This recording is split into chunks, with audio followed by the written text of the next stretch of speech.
로마서 12장 3절에서 5절 우리 다 같이 한 목소리로 읽도록 하겠습니다. 내게 주신 은혜로 말미암아 너희 각 사람에게 말하노니 마땅히 생각할 그 이상의 생각을 품지 말고 오직 하나님께서 각 사람에게 나누어 주신 믿음의 분량대로 지혜롭게 생각하라. 우리가 한 몸에 많은 지체를 가졌으나 모든 지체가 같은 기능을 가진 것이 아니니 이와 같이 우리 많은 사람이 그리스도 안에서 한 몸이 되어 서로 지체가 되었느니라. 아멘. 이런 이야기가 있습니다. 하루는 하늘에서 천사가 이 땅으로 내려왔습니다. 이 세상에서 가장 아름다운 손을 찾아서 그 손에 하나님 나라의 영광스러운 팔찌를 걸어주기 위해서라고 합니다. 천사는 자기가 가지고 온 하늘나라의 팔찌를 걸어준 아름다운 손을 찾기 위해서 이곳저곳을 돌아다녔지만 좀처럼 마음에 드는 아름다운 손을 발견할 수가 없었습니다. 그러던 어느 날 천사는 숲속에 있는 외딴 집을 방문하게 되었는데 그 집 안에 마침 세 딸이 있었다고 합니다. 천사는 자기가 찾아온 목적을 밝히고 묻습니다. 저는 하늘나라 천사인데 세상에서 가장 아름다운 손을 찾아서 그 손에 이 하늘나라 팔찌를 걸어주기 위해서 찾아왔다라고 말하니까 첫째 딸이 얼른 나서서 이렇게 대답했다고 합니다. 천사님, 제 손을 좀 보세요. 얼마나 예쁜 손입니까? 제 손은 예쁠 뿐만 아니라 이 손으로 늘 화원의 꽃을 만지기 때문에 제 손에는 아름다운 꽃 향기가 납니다. 그렇게 말하자 둘째 딸이 질세라 이렇게 말합니다. 천사님, 제 손도 좀 봐주세요. 얼마나 깨끗한 손입니까? 저는 제 손에 먼지만 묻어도 곧 흘러가는 맑은 시냇물에 제 손을 깨끗이 씻는답니다. 세 번째 딸이 말할 차례가 되었는데 아무 말도 하지 않고 다소곳이 한 자리에 서 있기만 합니다. 그래서 천사가 의아스럽게 생각해서 셋째 딸에게 묻습니다. 자매님은 왜 아무 말이 없습니까? 손이 없습니까? 그러자 얼굴을 붉히면서 좀 민망하듯이 이렇게 말합니다. 저는 날마다 이런저런 허드렛 일을 하기 때문에 손이 너무 거칠어졌습니다. 찬물에 빨래를 하다 보니 손이 얼어서 터진 곳도 있습니다. 그 말을 듣던 천사의 얼굴이 갑자기 환해졌다고 합니다. 그리고 얼른 하늘나라에서 가져온 팔찌를 셋째 딸의 손목에 걸어 주었다 합니다. 그러면서 이렇게 말합니다. 다른 사람을 위해서 자기를 희생하며 섬기는 손이야말로 세상에서 가장 아름다운 손일 것이라고. 여러분, 물론 만든 이야기지만 여러분, 어떤 손이 가장 아름다운 손이겠습니까? 잘 가꾼 손이겠습니까? 섬기는 손이 가장 아름다운 손이라고 말할 수 있죠. 우리 주님께서 이 땅에 오셔서 사셨던 우리 주님의 삶을 한마디로 말하면 섬기는 삶이었지 않습니까? 인자가 온 것은 섬김을 받으려 함이 아니라 도리어 섬기려 하고 자기 목숨을 많은 사람의 대속물로 주려 함이니라. 예수님이 이 땅에 섬기시기 위해서 오셨습니다. 말씀으로 우리를 섬기셨고 기도로 우리를 섬기셨고 병든 자를 고쳐주심으로 섬기셨고 손수 제자들의 발을 씻어주시면서 섬기셨고 마지막 십자가에서 자기 몸을 버려 피 흘려 섬겨주셨습니다. 뿐만 아니라 로마서 8장에 따르면 예수님은 지금도 하나님 보좌 우편에서 우리를 위하여 기도하심으로 계속해서 우리를 섬기고 계십니다. 이처럼 예수님의 삶은 철저한 섬김의 삶이죠. 예수님의 제자들인 우리들도 예수님을 본받아서 아름다운 섬김의 삶을 함께 살았으면 좋겠습니다. 오늘 우리가 읽은 이 말씀이 또 그런 섬김의 삶의 원리를 우리에게 깨우쳐주고 있습니다. 로마서 12장부터가 구원받은 은혜로 값없이 구원받은 하나님의 백성들이 어떻게 살아가야 하느냐에 대한 가르침을 주고 있는 내용이죠. 그런데 1절, 2절에서는 삶의 예배에 대해서 말씀했습니다. 이 시대를 본받지 말고 마음을 변화해서 하나님의 거룩하시고 기뻐하시고 온전하신 뜻을 분별하며 살아가는 영적 예배자로 살아가라고 말씀하셨습니다. 그런 삶의 예배를 드리는 것의 구체적인 모습 가운데 하나가 하나님께서 허락하신 함께 신앙생활하게 하신 이 교회 공동체에서 서로를 섬기는 삶인 것입니다. 그러면 우리는 어떤 자세로 섬겨야 할까요? 오늘 말씀에서 세 가지 원리를 정리할 수 있습니다. 첫 번째로는 우리는 겸손하게 섬겨야 합니다. 3절에 이렇게 되어 있죠. 내게 주신 은혜로 말미암아 너희 중 각 사람에게 말하노니. 사도 바울은 자신이 예수 그리스도의 사도로서 얼마든지 이 편지를 받는 로마 성도들에게 나는 사도다 그러면서 사도의 권위로서 명령할 수 있지만 오늘 말씀을 시작하면서 그렇게 하지 않습니다. 그는 자신이 예수 그리스도의 사도가 된 것은 오로지 하나님의 은혜였음을 먼저 말하죠. 내게 주신 은혜로 말미암아. 이 하나님의 은혜를 힘입어서 바울은 겸손하게 로마의 성도들에게 권면하고 있죠. 그런데 그 권면하는 내용이 무엇입니까? 3절에 보면 마땅히 생각할 그 이상의 생각을 품지 말고 오직 하나님께서 각 사람에게 나누어 주신 믿음의 분량대로 지혜롭게 생각해라. 마땅히 생각할 그 이상의 생각을 품지 말고, 한마디로 말하면 자신의 분수를 알고 겸손한 자세로 모든 일을 하라는 것이죠. 여러분, 우리가 교만한 자세로 다른 사람을 숨길 수가 없습니다. 겸손이 무엇입니까? 마땅히 생각할 그 이상의 생각을 품지 않는 것입니다. 자기의 주제, 자기 분수 잘 지키는 것입니다. 한 걸음 더 나아가서 겸손은 하나님께서 우리 각자에게 나누어 주신 믿음의 분량대로 지혜롭게 생각하는 것입니다. 자신의 위치에서 주어진 직분을 잘 감당하는 것이 겸손입니다. 이 사람 이렇게 여기 간섭하고 저기 가서 간섭하고 그런 자세는 결코 그렇지 않죠. 왜 그렇게 합니까? 내가 잘났다고 생각하기 때문에. 종종 공동체에서 어려움을 겪게 만드는 사람들은 바로 그런 교만한 사람 때문에 그렇죠. 열심히 일은 하는데 교만한 자세로 하는 사람이 있으면 하나님 기뻐하지 않고 공동체에 덕이 되지 않습니다.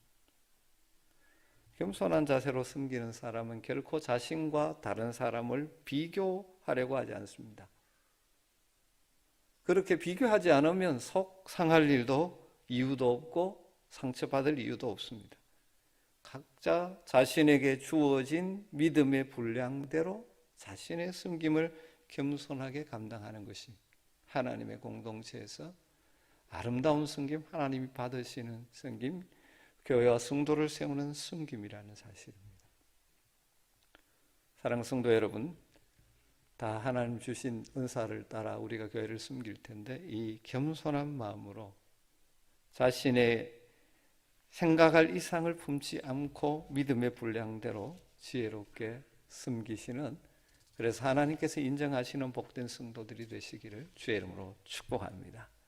두 번째 섬김의 원리는 우리는 우리가 맡은 기능, 각자가 맡은 기능, 직분, 여기에 충성을 다해야 합니다. 4절에 이렇게 되어 있습니다. 우리가 한 몸에 많은 지체를 가졌으나 모든 지체가 같은 기능을 가진 것은 아니니. 이 교회를 항상 성경은 몸으로 비유하죠. 몸에는 많은 지체가 있습니다. 손, 발, 다리 있지만 우리 몸의 그 어떤 것 하나도, 어떤 지체 하나도 소홀하게 생각할 수 없죠. 왜냐하면 각 지체마다 그 나름 감당해야 될 기능이 있기 때문입니다. 우리 몸의 지체들 가운데 그 어느 것 하나 소중하지 않는 것이 없습니다. 각자가 다 나름대로 각각의 기능이 있고 그 기능이 다른 것이죠. 그래서 다른 지체와 비교하면서 우월감을 느낄 필요도 없고 열등감을 가져서도 안 되는 것입니다. 각자 자기 기능에 충실하면 되는 것입니다. 이것이 교회를 섬기는, 하나님 기뻐하시는 섬김의 중요한 원리라는 사실입니다. 3절에서 살펴본 대로 하나님 우리 각자에게 나누신 믿음의 분량이 있습니다. 여러분, 예수님의 비유 가운데 달란트 비유를 다 기억하시죠? 어떤 사람은 5달란트, 어떤 사람은 2달란트 받았습니다. 어떤 사람은 1달란트 받았죠. 1달란트 받은 사람의 문제가 무엇입니까? 그는 불평만 했습니다. 자기가 받은 달란트를 땅속에 파묻었습니다. 그런 사람을 가리켜서 예수님께서 악하고 게으른 종이라고 책망하셨습니다. 그 받았던 그때 충성했었어야 하는 것이죠. 여러분, 우리 각자에게 주어진 기능을 잘 감당하면 되는 것입니다. 하나님께서 우리에게 어떤 직분과 역할을 맡겨주셨든지 간에 감사하는 마음으로 각자의 기능에 충성할 수 있게 되기를 주의 이름으로 축원합니다. 다른 사람 비교하지 마시고 자기 기능을 충성을 하는 것입니다. 마지막 세 번째 중요한 원리는 그러면서 각 기능을 하면서 서로 협력해야 한다는 것이죠. 그것이 5절에 나와 있습니다. 이와 같이 우리 많은 사람이 그리스도 안에서 한 몸이 되어 서로 지체가 되었나니라. 4절에 한 몸에 많은 지체가 있다고 말씀하시면서 지체의 다양성을 말했는데 5절에 오면 이 다양한 많은 지체들이 한 몸을 이루고 있다. 그래서 이 통일성을 또 강조하고 있습니다. 그러니까 온몸을 이루는 지체가 서로 협력해야 한다는 것이죠. 그래야 건강한 몸이 되는 것입니다. 왜냐하면 모든 지체가 서로 유기적인 관계가 되어 있기 때문이죠. 그럼 예를 들면 우리가 팔다리 운동을 한다고 생각해 보십시다. 그러면 1차적으로 팔다리 근육이 좋아지겠죠. 그런데 그것만 끝이겠습니까? 팔다리 운동을 하니까 우리 몸속 깊이는 심장이 튼튼해지고 그렇게 돼서 혈액순환이 원활해지고 그 결과 몸 전체가 건강해지는 것이죠. 그럼 길 가다가 돌부리에 걸려서 넘어졌다고 생각해 보십시다. 발에 상처가 났습니다. 그러면 봐라, 네가 잘못했으니까 네 혼자 책임져. 그렇게 하지 않지 않습니까? 눈으로 발이 어디에 상처가 났는지 살펴보죠. 손으로 만져주죠. 약을 발라주죠.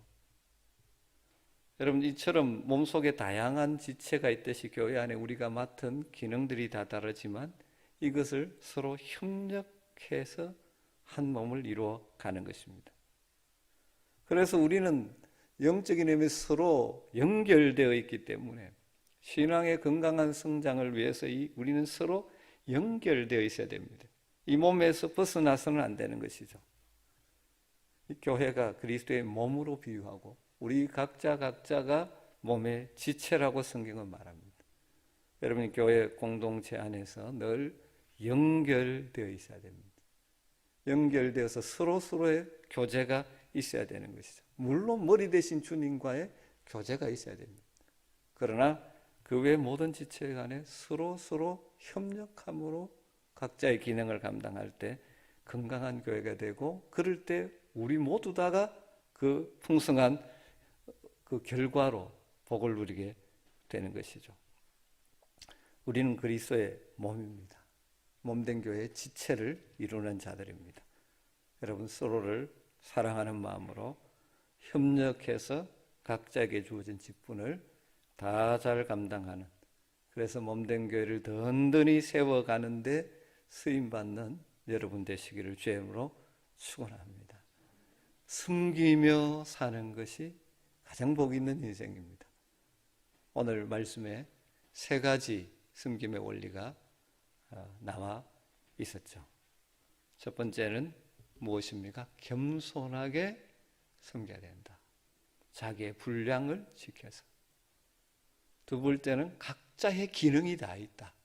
각자의 직분의 기능을 해야 된다. 그러면서 세 번째는 서로 협력해야 한다 하는 것입니다. 세계 제2차 대전이 끝이 나고 이런 일이 있었다고 합니다. 독일의 대학생들 여러 명이 영국으로 건너갔습니다. 독일군의 폭격에 의해 파괴된 영국의 어떤 교회를 재건하는 일을 위해서 자원 봉사하기 위해서라고 합니다. 그런데 그 교회 앞뜰에 예수님의 동상이 서 있었다고 합니다. 그 원래 모습은 예수님의 동상이 두 팔을 벌리고 있는 모습이고 그 동상 밑에 이런 글귀가 적혀 있었다고 합니다. 내게로 오라. 그러니까 교회 앞에 예수님 동상 팔을 벌리고 사람들이 내게로 오라. 사람들을 초청하는 그런 동상이 있었다고 합니다. 그런데 이 그 전쟁통에 독일군의 폭격으로 예수님의 동상에 팔이 잘려 나가 버렸습니다. 그래서 어떻게 이걸 복구할 것인가 함께 의논을 했다고 합니다. 어떻게 하면 좋을까? 서로 지혜를 모으다가 이런 결론을 내렸다고 합니다. 예수님의 동상이 두 팔이 잘려진 채 그대로 두기로 했다고 합니다. 그 대신 밑에 적혀져 있는 글귀를 바꾸기로 했습니다. 그 글귀가 뭐냐면 영어로 Christ has no hands but ours. 동상 자체 예수님의 손이 없죠. 예수님은 손이 없다. 그런데 우리의 손이 있다. 이것이죠. 이게 무슨 말이냐면 예수님께서 우리 모두를 위해서 섬겨주셨기 때문에 이제 우리들이 주님의 손이 되어서 주님의 발이 되어서 주님의 음성이 되어서 주님의 섬김을 이어가자 하는 것입니다. 여러분 그렇지 않습니까? 주님이 우리에게 모든 것을 주시며 우리를 섬겨서 영광스러운 하나님의 자녀 삼아 주셨습니다. 주님은 이제 우리의 손과 우리의 발과 우리의 목소리와 우리의 것들을 가지고 주님이 섬김을 이어가기를 기대하고 계시는 것입니다. 여러분 지금까지도 잘하셨지만 남은 생에 여러분에게 주신 은혜를 감사하며 섬김의 삶으로 채워감으로 말미암아 하나님 나라의 부유한 인생 되시기를 주의 이름으로 축복합니다. 우리 주님 평생 섬김의 삶을 사셨습니다. 우리는 하나님의 놀라운 은혜를 받은 자로서 겸손하게 내게 주어진 분량을 기억하면서 우리 각자에게 하나님이 나누어 주신 믿음의 분량을 따라서 하나님이 우리에게 어떤 직분을 주셨든지 간에 내가 해야 될 그 직분, 기능에 내가 할 기능에 최선을 다하면서 그리고 예수 그리스도 안에서 한 피 받아 한 몸 이룬 형제 자매들이니 서로 아껴주고 사랑하고 존경하고 협력하면서 우리 함께 기쁨으로 섬김으로 우리의 섬김을 통하여 교회가 굳건히 세워지고 이 안에서 누리는 행복이 더 커져 나가고 그리고 우리의 섬김이 주님의 섬김을 이어가는 세상을 향한 섬김이 되어져서 주님의 뜻이 이 땅에 이루어지는데 쓰임받는 그런 아름다운 섬김의 삶을 우리가 지속적으로 살아갈 수 있게 되기를 간절히 주의 이름으로 축원합니다. 우리 잠시 오늘 이 말씀을 생각하면서 잠깐 기도하는 시간을 갖도록 하겠습니다. 여러분, 우리는 섬김을 받기를 너무 좋아하고 있지는 않습니다. 우리 주님을 닮은 섬김의 사람으로 남은 생애를 살아가기를 소망하면서 또 여러분이 현재 받은 직분이 무엇입니까? 그 일에 지금 충성을 하고 계십니까? 충성스럽게 이 섬김의 직분을 잘 감당할 수 있도록 또 우리 교회가 정말 그리스도의 몸된 교회를 이루어서 서로 존중하고 협력하고 하나님의 기쁨이 되는 공동체로 세워갈 수 있도록 특별히 임직을 앞두고 있는 새로 세워질 일꾼들이 정말 겸손하게 그리고 각자의 기능을 하며 비교하지 않고 협력하여 아름답게 주님을 섬기는 귀한 교회가 될 수 있도록 먼저 자신을 생각하고 교회를 생각하고 또 임직을 앞둔 직분자들을 생각하면서 잠시 말씀을 생각하며 기도하는 시간을 잠시 갖도록 하겠습니다. 기도하겠습니다. 아버지 하나님 감사합니다. 오늘도 저희들을 부르시고 오늘 예배 자리에서 인도해 주시니 감사합니다. 아버지 하나님 주신 말씀 이해하고 자리에서 이루어가게 하여 주시기를 바랍니다. 아버지 하나님의 이해가며 온전히 하나님 우리 주님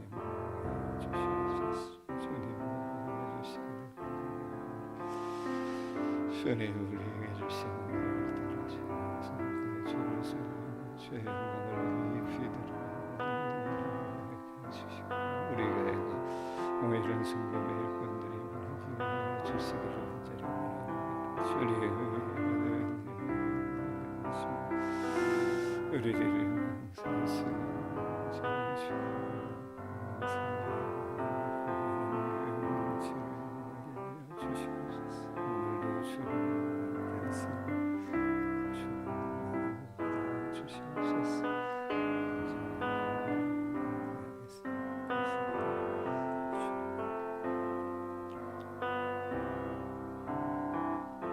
하나님 감사합니다.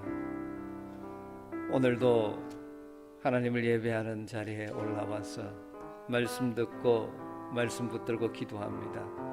우리를 위해 목숨까지 내어주시기까지 우리를 사랑하시고 우리를 숨겨주신 그 주님의 은혜를 받은 자들로서 주님을 닮은 섬김의 일꾼들이 다 되기를 간절히 소원합니다. 겸손히 내게 주신 분량대로 그리고 내게 주신 직분과 기능을 따라서 그리고 한 몸 이룰 이 교회에 서로 협력하면서 아름다운 섬김을 통하여 하나님께 영광을 올려드리고 또 그 섬김의 결과로 하나님의 뜻이 우리의 가정과 교회와 우리의 일터 속에 이루어지는 놀라운 복이 있게 하여 주시옵소서. 예수님의 이름으로 기도드리옵나이다. 주기도문 올려드립니다. 하늘에 계신 우리 아버지여, 이름이 거룩히 여김을 받으시오며 나라의 임하옵시며 뜻이 하늘에서 이룬 것 같이 땅에서도 이루어지이다. 오늘날 우리에게 일용할 양식을 주옵시고 우리가 우리에게 죄 지은 자를 사하여 준 것 같이 우리 죄를 사하여 주옵시고 우리를 시험에 들게 하지 마옵시고 다만 악에서 구하옵소서. 대개 나라와 권세와 영광의 아버지께 영원히 사옵나이다. 아멘. 개인적인 오늘은 같이 통성기도는 줄이고요. 개인적인 기도 시간을 갖도록 하겠습니다. 자유롭게 기도해 주시되 특별히 저 교회 이번 이 일로 인하여 어려움이 없도록 그리고 확진자가 더 이상 발생하지 않도록 특별히 기도해 주시면 고맙겠습니다. 기도하시다가 돌아가시기 바랍니다.